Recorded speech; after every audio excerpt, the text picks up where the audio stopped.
की कविता में हम लोग पढ़ेंगे सूरदास के पद, है ना। 12th क्लास में पोएट्री सेक्शन में बहुत ही इम्पोर्टेंट चैप्टर है आपका, कौन सा? सूरदास के पद। यहाँ पे दो पद पढ़ना है, वो सूरदास का है, वो तुलसीदास का। आज हम लोग सूरदास के बारे में जानेंगे। तो थोड़ा सा सूरदास के जीवनी के बारे में देख लेते हैं। क्या है? सूरदास का जन्म जो है वो फिक्स नहीं बताया गया है कि उनका जन्म कब हुआ, है ना। उनका जन्म जो है वो 1478 ईस्वी के आसपास माना जाता है। वे नई दिल्ली के निकट सीही नामक गांव के रहने वाले थे। कहाँ के? सीही नामक। कौन से गांव? सीही नामक गांव में रहने वाले थे। उनके गुरु का नाम था महाप्रभु वल्लभाचार्य। क्या नाम था?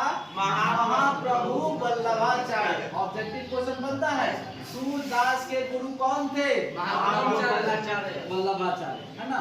वे पर्यटन, सत्संग, कृष्ण भक्ति और वैराग्य में रुचि लेते थे। रुचि का मतलब इंटरेस्ट लेना, है ना। उनको ज्यादातर इंटरेस्ट किसमें था? पर्यटन। पर्यटन का मतलब क्या होता है? घूमने, इधर उधर घूमने के लिए, है ना। सत्संग में उनका ज्यादा रुचि था। कृष्ण भक्ति, कृष्ण जी के भक्त थे, है ना।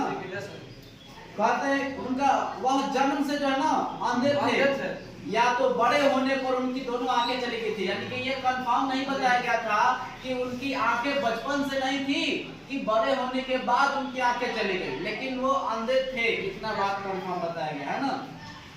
उनकी प्रमुख रचनाओं में सूरसागर, साहित्य लहरी, राधा रसकेली, सूर सरावली इत्यादि प्रमुख है। यानी कि उनकी प्रमुख जो रचनाएं हैं उसका यहाँ पे बताया गया है कि कौन कौन सी उनकी रचनाएं हैं। सूरसागर, साहित्य लहरी, राधा रसकेली, सूर सरावली, ये सब उनका खास क्या है? रचना।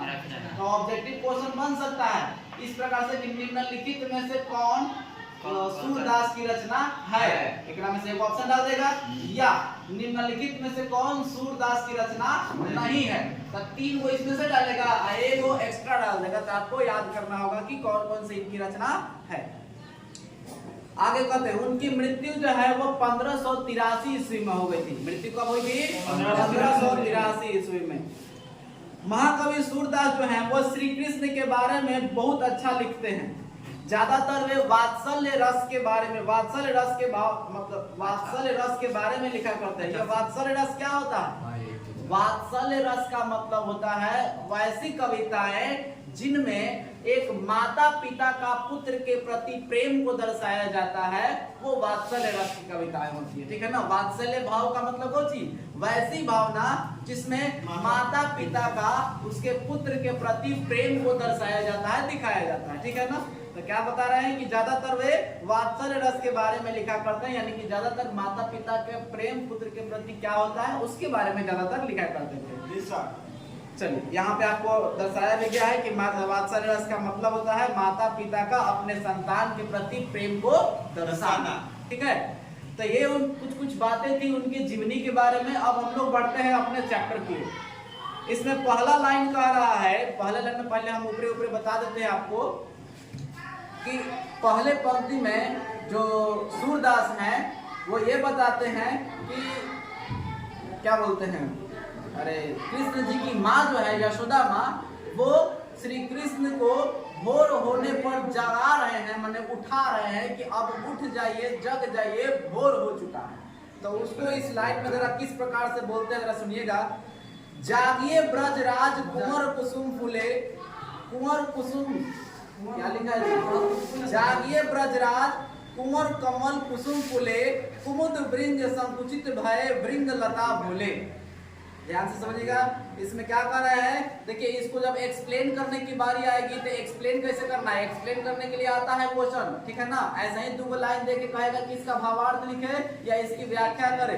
तो हर एक लाइन का, चाहे वो किसी भी कविता का हो, शुरुआत कैसे करिएगा, दी गई पंक्तियां फलानवा कविता से ली गई है, जो फलानवा कवि द्वारा रचित है। इन पंक्तियों के माध्यम से कवि यह कहना चाहते हैं कि उसके बाद जो भी अर्थ निकलता है वो अर्थ लिख देना है, ठीक है ना। तो ध्यान दीजिएगा, दी गई पंक्तियों में जो है वो वात्सल्य भाव के पद है। किसके पद हैं? वात्सल्य भाव के। वात्सल्य भाव का मतलब क्या चीज? माता पिता का अपने संतान के प्रति प्रेम, है ना। ये जो कविता है, पद जो कविता आपको दिखाया गया है, ये सूर सागर से लिया गया है। कहां से लिया गया है? सूर सागर से लिया गया है, जिसके रचयिता है सूरदास। ठीक है ना। सूरदास जो है वो यह बताते हैं इस पंक्ति में कि यशोदा माँ अपने पुत्र श्री कृष्ण को सुबह होने पर जगा रही है। सुबह होने पर जगा रही है। कहती है कि हे ब्रज के राजकुमार, लाइन में है ना, जागिए ब्रजराज कुंवर कमल कुसुम फूले, कि हे ब्रज के राजकुमार अब जाग जाओ, कमल पुष्प खिल गए हैं।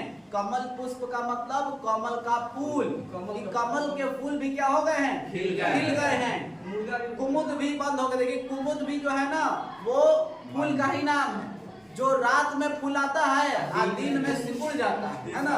तो कह रहे हैं कि कमल पुष्प खिल गए हैं और कुमुद बंद हो गए।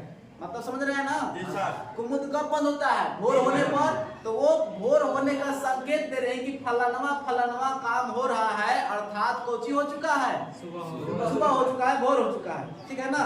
तो वही कह रहे हैं कि हे ब्रज के राजकुमार अब जाग जाइए, कमल पुष्प खिल गए हैं, अब कुमुद भी बंद हो गए हैं। ठीक है ना।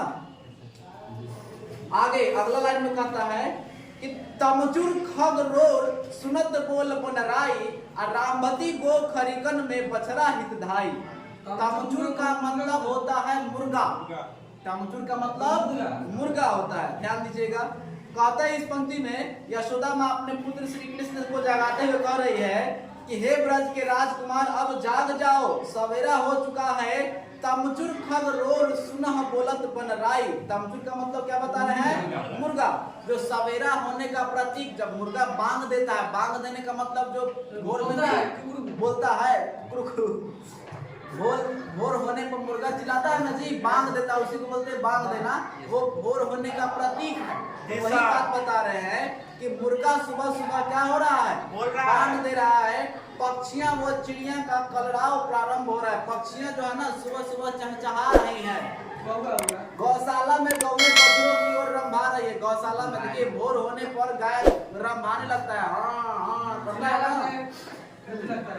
तो वही बात बोल रहा है कि गौशाला में गौएं जो है वो बछड़ों के लिए रंभा रही हैं। गाय जो है अपने बछड़ों के लिए रंभा रही है। देखिएगा सुबह सुबह जब दूध दुहाने वाला होता है तो उसके पहले गाय बोलते रहता है, तब बछड़ा आता है, थोड़ा सा दूध पीता है, उसके बाद दूध दुहा जाता है। बताया था ना। आगे विधु मलिन रवि प्रकाश गावत नर नारी, असुर श्याम प्रातः उठो अम्बुजगढ़ धारी। कह रहे हैं इस लाइन में कि हे ब्रज के राजकुमार अब जाग जाओ, चंद्रमा का प्रकाश मलिन हो गया है। चंद्रमा का प्रकाश मलिन होने का मतलब विधु का मतलब चंद्रमा। विधु मलिन रवि प्रकाश गावत नर नारी, सूर्य श्याम प्रातः उठो अम्बुजगढ़ धारी। कहते हैं कि चंद्रमा का प्रकाश अब मलिन हो गया है। मलिन होने का मतलब रात में चंद्रमा चमकता है ना जी, लेकिन अब भोर हो गया है, उसका प्रकाश मलिन हो गया है, उसका प्रकाश खोने लगा है। ठीक है, चंद्रमा का प्रकाश मलिन हो गया है, अर्थात चांद अब छुप गया है। अब कौन निकल आया है? सूर्य निकल आया है। नर नारियां प्रातः कालीन गीत गा रहे हैं। देखिएगा भोर होने पर कहीं कहीं देखने को मिलेगा, पूजा वूजा करते हैं लोग तो सुबह सुबह आरती गाते हैं ना, या आप देखिएगा घर में अगर बाजा उजा है, टीवी उवी है तो सुबह लोग यही सब गाना लगाता है, गीत लगाता है। ठीक है ना, तो भजन सुनते हैं लोग। तो वही बात बता रहे हैं कि सुबह सुबह नर नारियां जो है वो प्रातः क्या कर रही हैं? भजन कर रही हैं, गीत गा रही हैं, वही भजन गा रही हैं, जो भी आरती कहिए। इसलिए हे श्याम सुंदर अब उठ जाओ। सूरदास कहते हैं कि यशोदा माँ बड़ी मनोहार करके श्री गोपाल को जगा रही है। कहती है कि हाथों में कमल धार। अंबुज का मतलब क्या होता है? कमल है ना। तो वही कह रहे अंबुज का मतलब कमल। तो कह रहे कि हे ब्रज के राजकुमार, हे हाथों में कमल धारी करने वाले श्री कृष्ण अब उठ जाओ।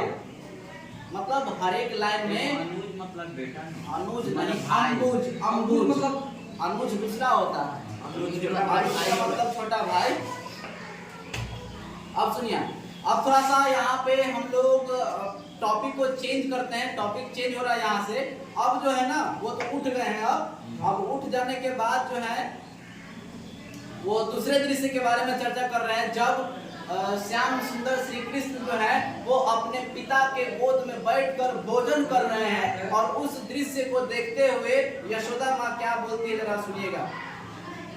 जेवत श्याम नंद की कनिया, कछुक खात कछु धरनी गिरावत, छवे निरखत नंदरनिया। कन्या का मतलब होता है गोद, कन्या का मतलब गोद होता है। कन्या मतलब भौगोलिक कन्या नहीं, कन्या मतलब गोद, ठीक है ना। बड़ा ही प्यारा लाइन है, जेवत श्याम नंद की कनिया, कछुक घात कछु धरनी गिरावत, छवि निरखत नंदरनिया। कहते हैं सूरदास कि श्री कृष्ण जो है वह नंद जी के गोद में बैठकर भोजन कर रहे हैं। नंद जी के गोद में क्या कर रहे हैं?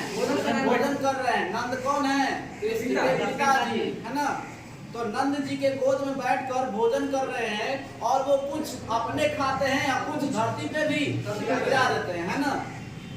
और इस मनोहर दृश्य को देखकर यशोदा माँ एकदम फूले नहीं समाती है ना। यशोदा माँ इस दृश्य को क्या कर रही है? देख रही है कि किस प्रकार से उनका पुत्र श्री कृष्ण जो है वो कुछ अपने खा रहा है, कुछ धरती पर भी गिरा रहा है नंद जी के गोद में बैठ। अगला लाइन है, बड़ी बड़ा क्लास कराएंगे ना। हाँ, बड़ी बड़ा बेसन भांतिनी व्यंजन विविध अंगनिया, डरत खात लेत अपने कर रुचि मानत दधी दुनिया। ध्यान दीजिएगा क्या कर रहा है कि नंद जी कहाँ बैठ के भोजन कर रहे हैं? सॉरी, श्री कृष्ण जो है वो कहाँ बैठ के भोजन कर रहे हैं? नंद जी के गोद में, है ना। खाने के लिए उनके खाने के लिए अनेक प्रकार के व्यंजन बनाए गए, अनेक प्रकार का सामग्री बनाया गया है खाने के लिए, है ना। जैसे कि बेसन के बारे, बरिया इत्यादि बहुत सारा व्यंजन उनके लिए बनाया जाता है। लेकिन उनको खासकर रुचि किसमें होती है? दही वाला पात्र में, दही दुनिया, दही वाला जो बर्तन है ना, ओकरा पर ज्यादा झपट्टा मारते हैं क्योंकि उनको दही बहुत पसंद आता है, माखन। तो उनके लिए बहुत सारे व्यंजन बनाए हुए हैं। वे अपने हाथों से कुछ खाते हैं और धरती पे कुछ गिराते हैं, लेकिन उनका ज्यादातर रुचि किसमें होता है? दही वाले पात्र में, यानी वही मक्खन खाते हैं ना, तो उसमें ज्यादा उनका रुचि होता है। आगे, मिश्रित दधी माखन मिश्रित करी, मुख नावत छवि धनिया, आपुन खात नंद मुख नावत, सो छवि कहत न बनिया। ध्यान दीजिएगा, कहते हैं कि नंद जी के गोद में बैठकर भोजन कर रहे हैं, उन्हें दही बहुत पसंद है। वे मिश्रित दही और मक्खन को एक में मिलाकर अपने मुंह में क्या करते हैं? डालते हैं, और यह मुंह में खाते हैं। तो आप लोग बचपन में फोटो वोटो भी देखे होंगे कि है खाते हैं, है लहसुन लगाते हैं, है ना।